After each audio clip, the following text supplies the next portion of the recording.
ಮುಂಬೈನಿಂದ ಭಟ್ಕಳಕ್ಕೆ ಲಕ್ಷಗಟ್ಟಲೆ ಹವಾಲಾ ಹಣ ಹಾಗೂ ಚಿನ್ನದ ಬಳೆಗಳ ಸಾಗಾಟ ಯತ್ನ. ಭಟ್ಕಳಕ್ಕೆ ಟ್ರಾಲಿ ಬ್ಯಾಗ್ನಲ್ಲಿಟ್ಟು ಪಾರ್ಸಲ್ ರೂಪದಲ್ಲಿ ಬಂಗಾರ ಹಣ ಸಾಗಾಟಕ್ಕೆ ಯತ್ನ.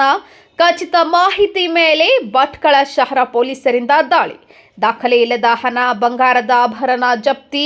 49,98,400 ರೂಪಾಯಿ ನಗದು ಹಣ, 44,42,638 ರೂಪಾಯಿ ಮೌಲ್ಯದ 401.04 ಗ್ರಾಂ ತೂಕದ 32 ಬಂಗಾರದ ಬಳೆ, ಮೊಬೈಲ್, ಪೆನ್ ಡ್ರೈವ್ ವಶಕ್ಕೆ.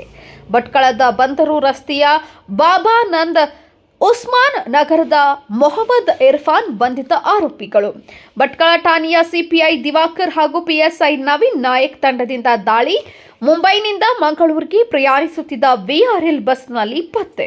ಭಟ್ಕಳ ನಗರದ ಸಂಶುದ್ದೀನ್ ಸರ್ಕಲ್ ಬಳಿ ತಪಾಸಣೆ ಮಾಡುವಾಗ ಭಾರೀ ಪ್ರಮಾಣದ ಸೊತ್ತುಗಳು ವಶಕ್ಕೆ. ಭಟ್ಕಳ ಶಹರ ಠಾಣೆಯಲ್ಲಿ ಪ್ರಕರಣ ದಾಖಲಾಗಿದೆ.